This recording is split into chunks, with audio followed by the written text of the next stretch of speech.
Hi students, ಮತ್ತೊಂದು ವಿಡಿಯೋಗೆ ನಿಮ್ಮೆಲ್ಲರಿಗೂ ಕೂಡ ಸ್ವಾಗತ. ಇಂದು ಯಾವ ಒಂದು ವಿಷಯವನ್ನು ನೋಡ್ತಾ ಇದ್ದೇವೆ ಅಂತ ಹೇಳಿದ್ರೆ, ಶೂದ್ರ ತಪಸ್ವಿಯ ಮುಂದುವರಿದ ಭಾಗ ದೃಶ್ಯ 2 ಇವಾಗ ನಾವು ನೋಡ್ತಾ ಹೋಗೋಣ. ಇಲ್ಲಿ ಏನಾಗತ್ತೆ, ಆ ಶಂಭೂಕ ಋಷಿಯ ಆಶ್ರಮಕ್ಕೆ ಬಂದಿರತಕ್ಕಂಥ ಒಬ್ಬ ಹುಡುಗ ಅಲ್ಲಿ ಸತ್ತು ಬಿದ್ದಿದ್ದಾನೆ. ಅದನ್ನು ಹುಡುಕೊಂಡು ಬಂದಿರತಕ್ಕಂಥ ಬ್ರಾಹ್ಮಣ ಶ್ರೀರಾಮಚಂದ್ರನ ನೋಡ್ಬೇಕು ಅಂತ ಹೇಳಿ ಬಂದಿದ್ದಾನೆ.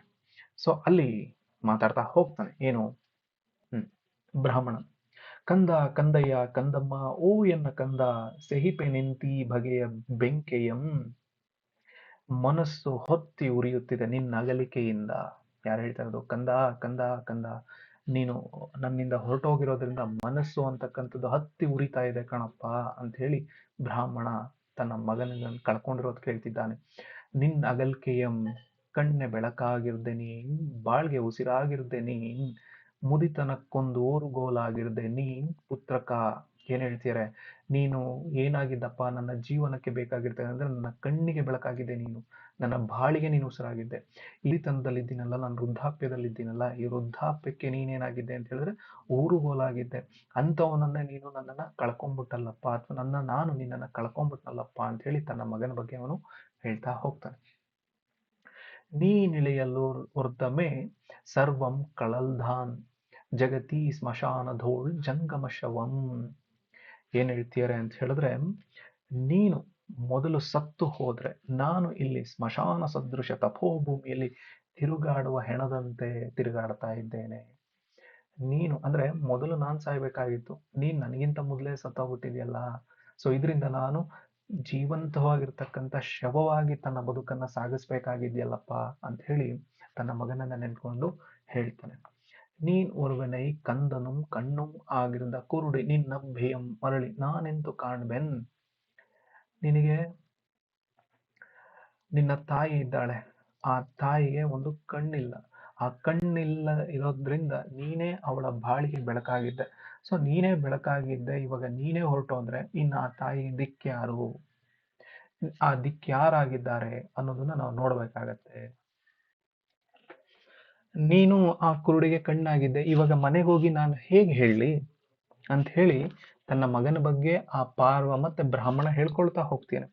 ನಾನ್ ಬಳಿಸಾರಲ್ ಪಜ್ಜೆ ಸದ್ದಂ ಕೇಳ್ದು ಬಾ ಚಿಣ್ಣ ಬಾ ಎನ್ನುತ್ತೆ, ಮೊಗದ ಸರ್ಕುಳಿಯೇ ಸುಖ ಉಕ್ಕಿ ಬಾಚಿದ ತೋಳ್ಗೆ, ಕರು ಕಳಿದ ಹಸುವ ಹಾಲ್ ಕರೆವ ಗೌಳಿಗನಂತೆ, ನಾನಾವ ಚಕ್ಕಳದ ಕವಡೆಯ ಸಂತೈಕೆಯಂ ತುಂಬಿ. ಎಷ್ಟು ಅದ್ಭುತವಾಗಿರ್ತಕ್ಕಂಥ ಲೈನ್ಗಳು ಇವು ಅಂತ ಹೇಳಿದ್ರೆ, ಅಕಸ್ಮಾತ್ ಇವಾಗ ನೀನಿಲ್ಲ, ನಾನೇನಾದ್ರೂ ಮನೆಗೆ ಹೋಗಿದ ತಕ್ಷಣ ಕಾಲಿನ ಸದ್ದನ್ನ ಕೇಳಿದ ತಕ್ಷಣ ಬಾ ಮಗನೇ ಬಾ ನನ್ನ ಚಿನ್ನ ರನ್ನ ಮುನ್ನ ಅಂತ ಹೇಳಿ ತನ್ನ ತಾಯಿ ಕರಿತಾ ಹೋಗ್ತಾಳೆ. ಅಂತ ಸಂದರ್ಭದಲ್ಲಿ ನಾನು ಏನಾಗಿ ಹೇಳಿ, ಕೇಳಿದ ತಕ್ಷಣ ಅವಳು ಬೆಳ್ತಾಳೆ. ಆ ಪ್ರೀತಿಯನ್ನ ತೋರುವ ತಾಯಿಗೆ ನಾನು ಹೇಗ್ ಸಂತೈಸ್ಲಿ? ಅದು ಅಲ್ದಲೆ ಕರು ಕಳಿದ ಹಸುವ ಹಾಲ್ ಕರೆವ ಗೌಳನಂತೆ ಅಂತ ಹೇಳಿದ್ರೆ, ಅವಾಗಿನ್ನೂ ಕರು ಹಾಕಿರ್ತಕ್ಕಂಥ ಒಂದು ಹಸು ತನ್ನ ಕರು ಸತ್ತೋಗಿದ್ದು ಅಂತ ಹೇಳಿದಾಗ ಅವ್ರೇನ್ ಮಾಡ್ತಾರೆ, ಒಂದು ಹುಲ್ಲನ್ನ ತುಂಬಿ ಅದೇ ಕರುವಿನಂತೆ ಕಾಣೋ ರೀತಿನಲ್ಲಿ ನಿಲ್ಲಿಸ್ಬಿಟ್ಟು ಅಲ್ಲಿರ್ತಕ್ಕಂಥ ಗೌಳಿಗೆ ಏನ್ ಮಾಡ್ತಾನೆ, ಹಾಲನ್ನ ಕರೀತಾನೆ. ಸೊ ಅದಕ್ಕೆ ಆ ಹಸುಗೇನು ತನ್ನ ಮಗು ಇದೆ, ಸೊ ಅದಕ್ಕೋಸ್ಕರ ನಾನು ಸರವನ್ನ ಬಿಡಬೇಕು ಅಂತ ಹೇಳಿ ಅದು ಸರವನ್ನ ಬಿಡುತ್ತೆ, ಇವನು ಹಾಲನ್ನ ಕರ್ಕೊಳ್ತಾನೆ. ಹಾಗೆ ನಾನಾವ ಚಕ್ಕಳದ ಕಡುವು ಸಂತೈಕೆಯಂ ತುಂಬಿ, ನಾನು ಯಾವ ಚರ್ಮವನ್ನ ತೆಗೆದುಕೊಂಬಂದು ಒಂದು ಪ್ರತಿಮೆಯನ್ನಾಗಿ ಮಾಡಿ ತುಂಬಿ ನಿಲ್ಲಿಸ್ಬೇಕು, ನನಗದು ಆಗ್ತಾ ಇಲ್ವಲ್ಲ. ಯಾರು ಹೇಳ್ಕೊತಾ ಇರೋದು? ಬ್ರಾಹ್ಮಣ ಹೇಳ್ಕೊತಾ ಇರೋದು. ಸೊ ಆ ರೀತಿ ಹಾಲು ಕರೆಯೋ ರೀತಿನಲ್ಲಿ ನಾನು ಯಾವ ರೀತಿಯಲ್ಲಿ ಆ ದುಃಖವನ್ನ ಕಡಿಮೆ ಮಾಡೋದಕ್ಕಾಗತ್ತೆ, ಆ ದುಃಖವನ್ನ ಕಡಿಮೆ ಮಾಡೋದಕ್ಕೆ ನಾನು ಯಾವ ಪ್ರತಿಮೆಯನ್ನ ತಂದು ನಿಲ್ಲಿಸ್ಲಿ, ನಾನು ಯಾವುದೋ ಜನ್ಮದಲ್ಲಿ ಮಾಡಿದ ಪಾಪ ಅವನು ಹೇಳ್ತಾನೆ.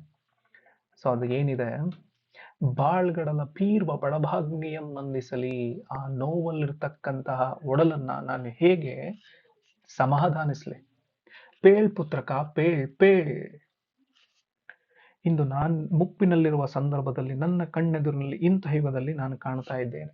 ಅಂದ್ರೆ ಈ ಪೋದ ಜನ್ಮಗಳ ಆವ ದುಷ್ಕೃತವೋ ಅಲ್ಲದಿರೆ ಬಾಳ್ ತುದಿಗೆ ನಾಂ ಪಡೆದೋರ್ವನೆಯೇ ಮಗನ್, ಕಣ್ಣೆದುರೆ ಮಡಿಯುವುದನ್ ಕಾಣ್ಬರೊಳರೆ ಈ ಪುಣ್ಯ ಯುಗದೋಳ್. ಏನ್ ಹೇಳ್ತೀರ, ನಾನು ಯಾವ ಜನ್ಮದಲ್ಲಿ ಏನ ಪಾಪ ಮಾಡಿದ್ದೋ ನನಗೆ ಗೊತ್ತಿಲ್ಲ, ಈ ಮುಪ್ಪಿನಲ್ಲಿ ನಾನು ನನ್ನ ಮಗನನ್ನ ಕಳ್ಕೊಂಡ್ಬಿಟ್ಟಿದ್ದೇನೆ. ಅದು ಈ ಯುಗದಲ್ಲಿ, ಇಂತಹ ಒಂದು ಯುಗದಲ್ಲಿ ನನ್ನ ಮಗನನ್ನ ನಾನು ಕಳ್ಕೊಂಡ್ಬಿಟ್ಟಿದ್ನಲ್ಲಪ್ಪ ಅಂತ ಹೇಳಿ ಮತ್ತೆ ಅವನು ಮಾತಾಡ್ಕೊಳ್ತಾನೆ. ಅದಕ್ಕೆ ಅವನು ಅವಾಗ ತನ್ನ ಮಗನ ಬಗ್ಗೆ ಹೇಳ್ಕೊಳ್ತಾನೆ. ಏನು? ಅಪ್ರಾಪ್ತ ಯೌವನನ್, ಅವನಿಗಿನ್ನು ಪ್ರಾಯವೇ ಆಗಿಲ್ಲ. ಅಕೃತ ಪಿತೃಕಾರ್ಯನ್, ಪಿತೃಕಾರ್ಯ ಮಾಡ್ಬೇಕಾಗಿರ್ತಕ್ಕಂಥವನು ಅವನು. ಅಪಾಪ ಜೀವಿತನ್, ಯಾವುದೇ ಪಾಪವನ್ನ ಮಾಡದಲ್ಲೇ ಬದುಕಿರ್ತಕ್ಕಂಥವನು ಅವನು. ಪಂಚವತ್ಸರದು ಎನ್ನ ವತ್ಸನ್, ಅವನಿಗಿನ್ನು 5 ವರ್ಷ. ಅಷ್ಟು ಚಿಕ್ಕ ಮಗನನ್ನ ನಾನು ಇವತ್ತು ಕಳ್ಕೊಂಡ್ಬಿಟ್ಟಿದ್ದೇನೆ. ಯಾಕೆ? ಅವನು ಏನೂ ತಪ್ಪು ಮಾಡಿಲ್ಲ, ಏನೂ ತಪ್ಪು ಮಾಡದಲೆ. ಯಾಕೆ? ಅಪ್ರಾಪ್ತ, ಇನ್ನೂ ಕೂಡ, ಅಂದ್ರೆ ಯಾವ ಪಿತೃ ಕಾರ್ಯವನ್ನೂ ಮಾಡಿಲ್ಲ ಅವನು, ಯಾವುದೇ ಪಾಪ ಮಾಡಿಲ್ಲ. ಅಂತಹ ಒಬ್ಬ ಚಿಕ್ಕ ಹುಡುಗ, 5 ವರ್ಷದ ಚಿಕ್ಕ ಹುಡುಗನನ್ನ ಸಾವು ಅನ್ನೋದು ಬಂದು ಎರಗ್ಬಿಟ್ಟಿದೆ. ಆವ ಕಂತದಿಂದ ಇಂತು ರಾಜ್ಯವನ್ನುಳಿದು ಯಮರಾಜ್ಯಕ್ಕೆ ಇದಿದನ್, ಯಾವ ಕಾರಣ ಯಮರಾಜ ತನ್ನ ಲೋಕಕ್ಕೆ ಈ ನನ್ನ ಮಗನನ್ನ ಕರೆದೊಯ್ದ. ಎಂತ ಮಾತು. ನೆಕ್ಸ್ಟ್, ನಾನಾವ ಪಾಪಮನ್ ಎಸಗಿದುದು ಎನಗೆ ನೆನಪಿಲ್ಲ, ಎಂದುಂ ಅನೃತವನ್ ಒರೆದನ್ ಇಲ್ಲ, ಮೇನ್ ಹಿಂಸೆಯ ಗೇಯ್ದನ್ ಇಲ್ಲಾವ ಜೀವಿಗುಂ, ಮತ್ತಾರ ದುಷ್ಕೃತಕ್ಕಿಂದು ಕೊಲೆ ಹೋದನು ಎನ್ನ ಶಿಶು. ಇವಾಗ ಹೇಳ್ಕೊತಾ ಹೋಗ್ತೀನಿ, ನನಗೆ ತಿಳಿದ ಹಾಗೆ ಯಾವ ಪಾಪವೂ ಕೂಡ ನಾನು ಮಾಡಿಲ್ಲ. ಆ ಪಾಪ ಮಾಡಿರ್ತೀನಿ ಅಂತಕ್ಕಂಥದ್ದು ನನಗೆ ನೆನಪಿಲ್ಲ. ಯಾವತ್ತೂ ನಾನು ಅಸತ್ಯವನ್ನ ನುಡಿದಿಲ್ಲ, ಯಾವ ಜೀವಿಗೂ ನಾನು ಹಿಂಸಿಸಿಲ್ಲ. ಮತ್ತಾವ ದೋಷದಿಂದ ನನ್ನ ಮಗ ಸತ್ತ, ಇದ್ಯಾವುದು ಕೂಡ ನನ್ನಿಂದ ಆಗಿಲ್ಲ. ಏನಾಗಿಲ್ಲ? ಯಾವ ಪಾಪನೂ ಮಾಡಿಲ್ಲ, ಯಾವ ಅಸತ್ಯನೂ ನಾನು ನುಡಿದಿಲ್ಲ, ಯಾರಿಗೂ ಕೂಡ ನಾನು ಹಿಂಸೆಯನ್ನ ಮಾಡಿಲ್ಲ. ಆದ್ರೂ ಕೂಡ ನನ್ನ ಮಗನನ್ನ ಯಾಕೆ ಬಲಿ ತೆಗೆದುಕೊಳ್ತು? ಈ ದುಷ್ಕೃತ್ಯ ಯಾಕೆ ನನ್ನ ಮಗವನ್ನ ಬಲಿ ತೆಗೆದುಕೊಳ್ಬೇಕಾಯ್ತು? ದುಃಖಾತಿಶಯದಿಂದ, ಕೋಪದಿಂದಲೂ ಮತ್ತೆ ಅವನು ಮುಂದಕ್ಕೆ ಹೇಳೋದಕ್ಕೆ ಮುಂದಾಗ್ತಾ ಹೋಗ್ತಾನೆ. ಅವನು ಏನ್ ಹೇಳ್ತಾನೆ? ಪೇಳ್ ನೀನ್ ಓ ಬೆಳ್ದಂಗಳ್ ಇರುಳೆ, ಪೇಳ್ ನೀನ್ ಓ ಇಕ್ಷ್ವಾಕ್ಷು ರಘು ದಿಲೀಪಾದಿ ರವಿಕುಲ ನರೇಂದ್ರ ರಾಜ್ಯ ಧರ್ಮ ಸ್ವರೂಪಿಣಿ ಏ ಅಯೋಧ್ಯ ನಗರ ಲಕ್ಷ್ಮಿ, ಪಿಂತೆಂದು ಕಂಡು ದಿಲ್ಲಿನ್ ತಪ್ಪ ಘೋರಮಂ. ಏ ಬೆಳದಿಂಗಳ ಇರುಳೆ, ಹೇಳು, ಹೇಳು ಹೇಳು ಹೇಳು. ಇಕ್ವಾಕ್ಷು, ಈ ವಂಶಕ್ಕೆ ಸೇರಿರ್ತಕ್ಕಂಥ ರಾಮನಿರ್ಬೋದು, ರವಿಕುಲ ನರೇಂದ್ರ ರಾಜ್ಯ ಧರ್ಮ ಸ್ವರೂಪಿಣಿ ಅಂತ ಏನು ನೆಲೆಸಿದ್ದಾಳಲ್ಲ ಈ ಅಯೋಧ್ಯ ನಗರ, ಅಯೋಧ್ಯ ನಗರವನ್ನು ಆಳಿರ್ತಕ್ಕಂಥ ಲಕ್ಷ್ಮಿ ಹಿಂದೆಂದೂ ಕೂಡ ಇಂತಹ ರೀತಿಯಾಗಿರ್ತಕ್ಕಂತಹ ಕೃತ್ಯವನ್ನ ಕಂಡಿಲ್ಲ. ಪಿಂತೆಂದು ಕಂಡುದು ಇಂತಿಲ್ಲಪ್ಪ ಘೋರಮಂ, ಈ ರೀತಿಯಾಗಿರ್ತಕ್ಕಂತಹ ಕೃತ್ಯವನ್ನ ಹಿಂದೆಂದೂ ಕೂಡ ಕಂಡಿಲ್ಲ. ಮೇನ್ ಕೇಳ್ದುಲ್ಲಂ, ಶ್ರೀರಾಮನ್ ಆಳ್ವಿಂದ ರಾಮ ಪ್ರಜೆಗೆ ಕುಂದೆ. ಶ್ರೀರಾಮನು ಆಳುವ ಸಾಮ್ರಾಜ್ಯದಲ್ಲಿ ಸಾಮಾನ್ಯ ಪ್ರಜೆಗೆ ಈ ರೀತಿಯಾಗಿರ್ತಕ್ಕಂತಹ ಕುಂದುಂಟಾಯ್ತಾ? ಅಂದ್ರೆ ಎಂತಹ ಶ್ರೀರಾಮ, ಅವನು ಯಾವುದೋ ಒಂದು ತಪ್ಪು ಮಾಡಿರ್ಬೇಕನ್ನೋ ಅಂತಹ ಒಬ್ಬ ರಾಮ ಪ್ರಜೆಗೆ ಈ ರೀತಿಯಾಗಿರ್ತಕ್ಕಂತಹ ಕುಂದುಂಟಾಯ್ತಾ? ಅದಕ್ಕೆ ಮುಂದಿನ ಲೈನ್ ಹೇಳ್ತಾರೆ ನೋಡಿ, ದೊರೆಯ ದೋಷಮೇ ಕಾರಣಂ ಪ್ರಜಾ ಸಂಕಟಕ್ಕೆ ಪೆರತಲ್ತು, ಏನೋ ಒಂದಿರುಳ್ಬೇಳ್ಕುಂ ಆ ರಾಮ ಪಾಪಂ.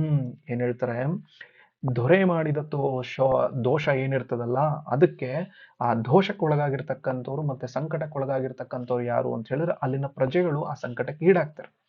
ಬೇರೆಯವರು ಅಲ್ಲ, ನಮ್ಮ ರಾಜನೇ ಏನಾದ್ರೂ ಒಂದು ದೋಷವನ್ನ ಮಾಡಿರ್ಬೇಕು. ಆ ದೋಷ ಮಾಡಿರೋದ್ರಿಂದ ಈ ರೀತಿಯಾಗಿರ್ತಕ್ಕಂಥ ಅಧರ್ಮ ಅಥವಾ ಈ ರೀತಿಯಾಗಿರ್ತಕ್ಕಂಥ ಸಾವು ಅನ್ನೋದು ಸಂಭವಿಸಿದೆ ಅಂತ ಹೇಳ್ಬಿಟ್ಟು ಬ್ರಾಹ್ಮಣ ಹೇಳ್ತಾನೆ.